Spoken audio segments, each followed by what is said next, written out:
아무튼 보수 정권이 9년간 망친 한중 관계 정상화 복원이 쉽지만 않았던 것 같습니다. 문재인 대통령이 고생이 상당히 많았고요. 특히 중국에서 환대가 없었던 점 아주 우리 모두에게 커다란 문제점으로 다가가는데 그도 그럴 것이 중국은 여러 차례 사드 문제는 중국의 핵심 이익이라고 얘기를 밝힌 바 있습니다. 그럼에도 불구하고 전임 정권에서 한중 관계에 고려 없이 사드 문제를 잘못 푸는 바람에 그 후과가 사드에 대한 보복 조치로 현 정부 들어서 많은 애로사항이 있었던 것 같다는 생각이 듭니다. 따라서 이번에 한중 관계는 바로 사드 문제로 촉발되어 있는 한중 관계의 문제점들을 원래 상태, 사드 문제 이전 상태로 되돌려놓는 과정에서 우리가 최상위 한중 관계에 있을 때 바라봤던 의전이라든가 외교가 아니라 최악의 상황에서 출발한 한중 관계라는 점을 인식한 다음에 이번 외교 성과를 좀 엄밀하게 분석해야 하는 건 아닌가. 따라서 일각에서 나오는 그 홀대라든가 그리고 굴욕 외교라고 하는 것은 너무나 지나치게 본인들이 저질렀던 과거를 생각하지 않고 최상의 한중 관계 속에서 중국이 우리를 대해주길 바라는 그런 문제점은 없는가에 대해서 좀 살펴봐야 되겠다는 생각이 듭니다. 자, 한국 대통령이 충칭에 있는 우리 임정 청사를 방문한 것은 이번이 처음이라고 합니다. 자, 어떤 의미가 있다고 볼까요? 처음인데 상당히 의미가 있다고 생각이 되는데요. 그렇죠. 충칭 방문 전 일석삼조의 효과를 노린 방문이라는 생각이 듭니다. 그 충칭은 대한민국 임시정부의 마지막 청사가 있었던 자리입니다.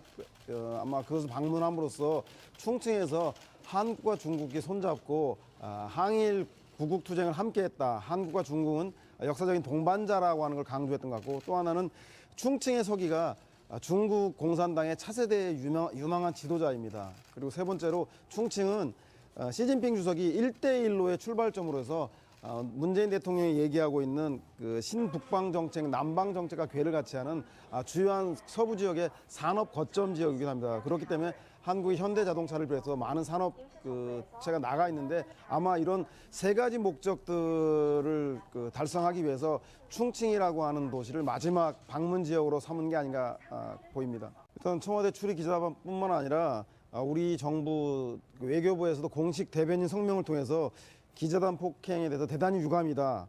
중국 당국에 대해서 철저한 진상 규명과 책임자에 대한 필요하다면 조치를 취해달라고 강력하게 요구한 상황입니다. 아시다시피 중국은 사회주의 강대국입니다만은 언론과 인권과 민주주의에 대해서는 여전히 후진국이라는 것이 이번 한국 기자단 폭행에 대해서 여실히 드러났다는 생각이 듭니다. 이번 한국 기자단 폭행뿐만 아니라 중국은 오바마 대통령 방문 때라던가 그리고 트리도 캐나다 총리 방문 때마다 기자단과 수행원들과 잦은 마찰을 통해서 권위주의적 모습을 아직도 보이고 있는데요. 이것들은 강대국으로서 G2 국가의 위상에 걸맞는 외교적 행위를 하지 않음으로 해서 스스로 국제 무대에서 고립을 자초하는 일이라 생각이 됩니다. 따라서 한국 정부에서도 이 문제에 대해서 우리 국민을 대신해서 취재하러 간 기자를 폭행한 사건인 만큼 반드시 중국 당국의 적절한 사과와 성명이 뒤따른다는 생각이 들고요. 특히 코트라가 계약한 용역 직원에 의한 폭력이라고 해서 중국 당국은 아무런 관련이 없다는 식으로 현재 발뺌을 하고 있는데 이 문제에 대해서도 총괄적인 관리 운영에 대해서는 중국 공안 책임이었기 때문에 중국 정부 당국에서의 공식적인 입장 표명이 있어야 될 것이고 한국 정부에서도 이 문제에 대해서는 외교부 장관이 나서서 적극적으로 해명과 사과를 반드시 받아내야 한다는 생각이 듭니다. 자, 왕이 부장, 그 전에도 사실 논란이 많았던 인물이에요. 어떻게 봐야 할까요? 친근감이 표시입니까? 아니면 결례입니까?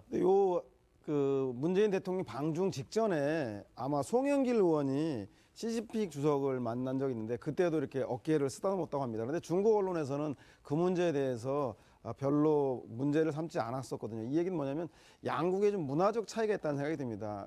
중국은 부자지간에 또 담배에 관련해서는 아주 관대해서 맞담배를 피워도 아무런 문제가 되지 않고 그리고 남편들이 설거지와 집안일을 다 하는 것이 관례가 돼 있는 건데 우리 한국으로 보면 이해할 수 없는 것처럼 악수를 하면서 한쪽 팔로 쓰다듬는 것은 중국에서는 아주 친근감을 표시하는 거기 때문에 아마 왕이 부장도 한국에서 볼 때는 낯설고 무례해 보일지 몰라도 중국에서는 자연스러운 행동이었다는 생각이 듭니다. 문제는 이런 하나하나가 오히려 제가 볼 때는 우발적인 기자단의 폭행 사건을 굴욕외교라던가 내지는 그러니까 중국이 한국을 얕잡아 보기 때문에 우리가 이런 수모를 당하고 있다는 식으로 너무나도 비화해서 이 문제를 바라보는 거 아닌가 싶은 생각이 들고요. 제가 볼 때는 기자단 폭행이라던가 우리의 시각으로 바라보는 외교적인 결례인지 아니면 실제 그것이 중국 문화인지에 대해서는 엄밀하게 구별해 봐야 되겠다는 생각이 듭니다. 중국도 계산됐겠죠. 왜냐하면 사드 문제 때문에 그동안 계속적으로 혐한 감정,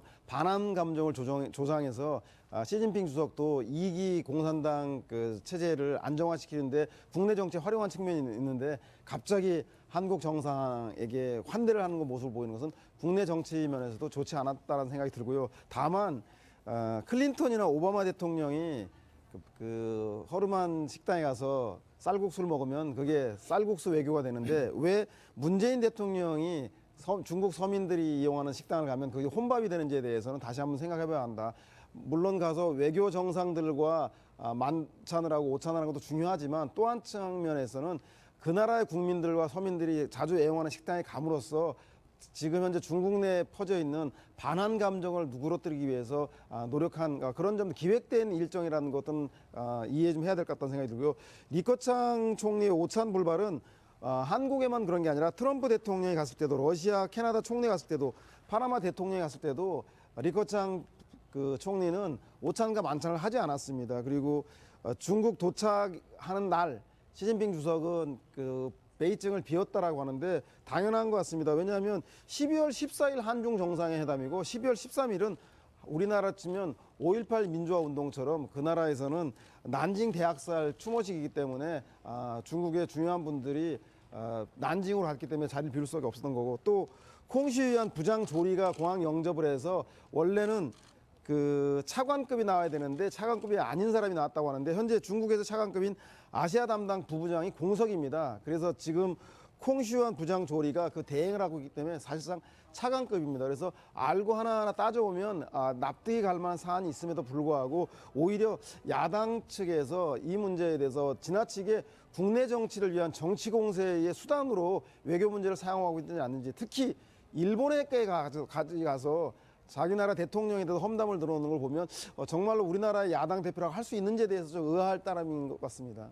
또 너무 비약적으로 설명하는 것들은 아마도 한국의 외교 성과를 폄훼하기 위한 야당의 정치적 공세에 지나지 않는다는 오해를 받을 수 있기 때문에 그런 말에 대해서는 제가 볼 때도 야당의 대표지만 가려서 해야 되지 않겠냐 싶은 생각이 그 문제에 대해서 한국 장관의 경질부터 얘기하는 것이 야당에 가져야 될 자세와 태도겠습니까? 그 문제에 대해서 오히려 진상을 중국 측의 과실은 없는지 중국에 항의해야 될 문제인지 아니면 우리 외교부에서 대응을 잘못한 것인지 그 시시비비는 조금 더 가려본 다음에 주장해도 늦지 않을 것 같다는 생각이 듭니다. 저는 있지도 않은 북중러 핵 동맹에 대비해서 한중일 간의 핵 동맹을 맺어야 한다는 얘기는 결국은 일본이 핵을 무장할 수 있는 걸 용인해 주겠다는 얘기밖에 되지 않기 때문에 자칫 그 문제에 대해서 일본이 핵을 무장하는 핑계와 구실로 삼을 수 있기 때문에 한미 동맹에서 합의하지도 않은 문제에 대해서 야당의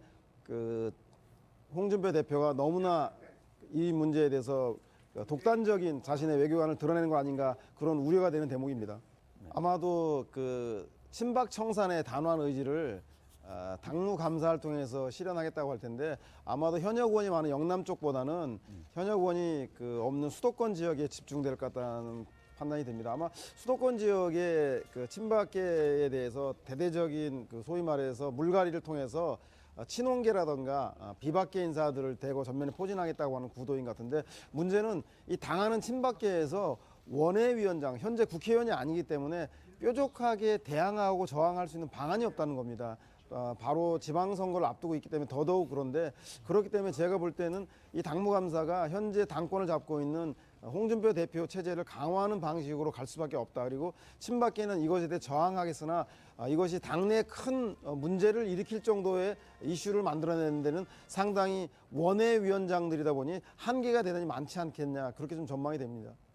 일단 절차적인 완결성 문제 때문에 전당대회를 통해서 전격적인 통합을 선언할 것이라고 하는데 그 전당대회가 통합을 결의하는 전당대회라기보다는 아마도 분열과 갈등을 확인하는 전당대회가 될 가능성이 매우 높습니다.